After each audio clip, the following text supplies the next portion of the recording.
Assalamualaikum warahmatullahi wabarakatuh. Kelompok kami akan mempresentasikan materi tentang daur hidup arsip.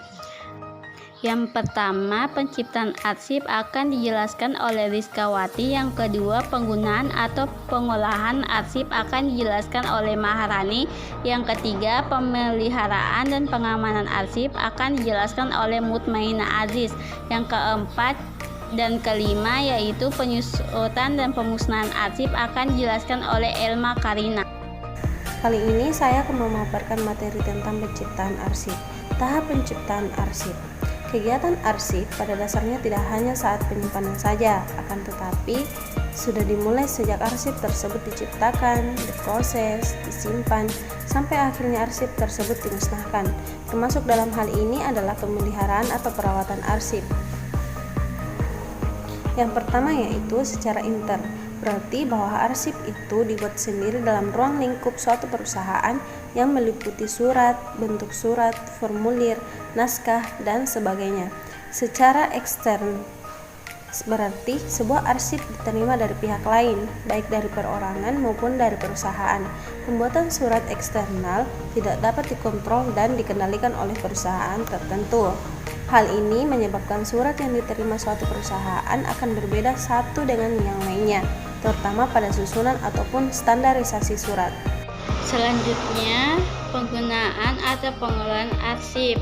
Adapun pengertian pengolahan arsip yaitu pengolahan arsip dinamis adalah proses pengendalian arsip dinamis secara efisien, efektif, dan sistematis meliputi penciptaan, penggunaan dan pemeliharaan serta penyusunan arsip.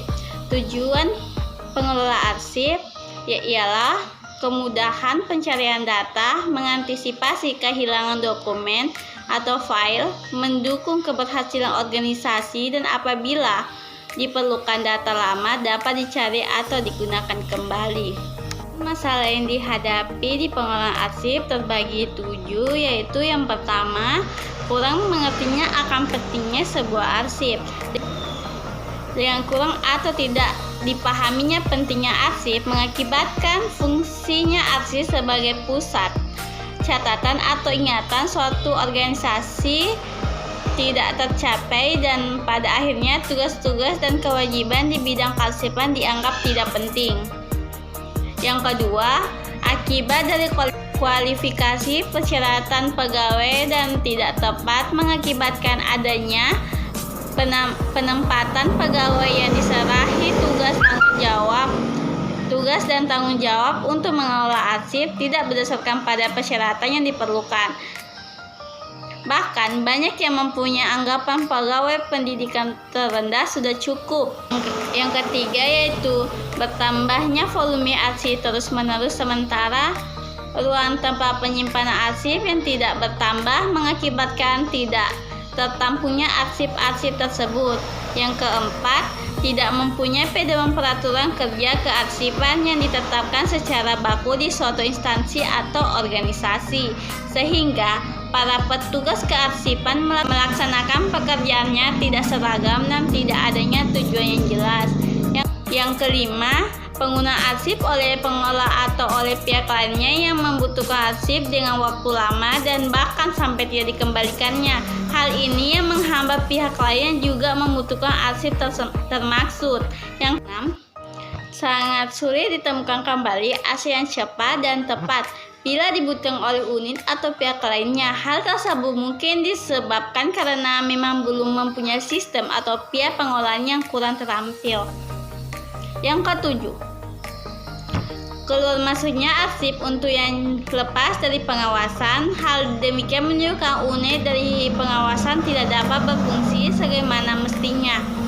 Melanjutkan pemaparan materi selanjutnya yaitu pemeliharaan dan pengamanan arsip. Dalam pemeliharaan dan pengamanan itu ada yang dilakukan oleh internal dan eksternal. Internal di sini adalah dilakukan oleh arsiparis, sedangkan eksternal di sini adalah pihak dari luar arsiparis. Pemeliharaan merupakan usaha pengamanan arsip agar terawat dengan baik, sehingga mencegah kemungkinan adanya kerusakan dan kehilangan arsip. Kemudian, pengamanan merupakan kegiatan mempertahankan kondisi arsip agar tetap baik dan mengadakan perbaikan pada arsip yang rusak agar informasinya tetap terpelihara. Tata kerja pemeliharaan arsip, pengaturan arsip di rak, pembersihan dan penghilang debu, serta pembetulan letak arsip. Pengaturan arsip di rak dalam bahasa Inggris dikenal dengan shelving. Kegiatan ini dilakukan secara hati-hati untuk menghindari terjadinya kerusakan pada arsip. Pengaturan arsip di rak disusun secara berurut untuk memenuhi kebutuhan pemakai. Penyusunan arsip di rak yang baik yaitu dengan cara menyandarkan arsip dalam keadaan tegak lurus, tidak bertumpuk pada bagian folder arsip. Kegiatan pembersihan dan penghilangan debu harus dilakukan dengan cara berkala oleh staf yang terlatih agar tidak menimbulkan kerusakan arsip dan untuk memperpanjang usia arsip dengan menggunakan penyedot debu. Setelah pemakaian menggunakan arsip, petugas kearsipan mengatur dan memeriksa kembali susunan letak arsip di rak secara sistematis sesuai dengan kode klasifikasi arsip, sehingga pengguna arsip dapat dengan mudah mencari arsip yang dibutuhkannya. Untuk menghilangkan debu, maka sebaiknya dilakukan pembersihan dan mengatur suhu udara dan memperbaiki sebagaimana seharusnya yang telah ditetapkan. Untuk mengatasi kerusakan pada bahan arsip, dijelaskan tindakan sebagai berikut: membersihkan debu atau kotoran, fumigasi untuk mematikan, jamur dan desidifikasi untuk menghilangkan serta melindungi kertas terhadap pengaturan asam dari luar dan menghilangkan noda dan lain-lain. Bentuk-bentuk pemeliharaan ruangan arsip meliputi 1. Pembersihan ruangan, 2. Pemeriksaan ruangan dan sekitarnya, 3. Penggunaan peracun serangga, 4. Pelarangan makan dan merokok, 5. Penyimpanan arsip di rak, 6. Pembersihan arsip dan penyimpanan arsip yang tidak dipakai. Agar proses pengolahan arsip dapat berjalan secara efisien, efektif, dan sistematis, maka salah satu kegiatan yang dapat dilakukan oleh arsiparis yaitu penyusutan arsip. Sesuai dengan Undang-Undang Nomor 43 Tahun 2009 tentang Kearsipan, ada 3 kegiatan yang dapat dilakukan oleh penyusutan arsip. Yang pertama, pemindahan arsip inaktif dari unit pengolah ke unit kearsipan. Pemindahan arsip inaktif dilaksanakan dengan memperhatikan bentuk dan media arsip. Pemindahan arsip inaktif dilaksanakan melalui kegiatan penyeleksian arsip inaktif, pembuatan daftar arsip inaktif yang akan dipindahkan, dan penataan arsip inaktif yang akan dipindahkan. Kedua, pemusnahan arsip. Arsip yang dimusnahkan adalah arsip yang telah habis retensinya dan tidak memiliki nilai guna, dilaksanakan sesuai dengan ketentuan peraturan perundang-undangan.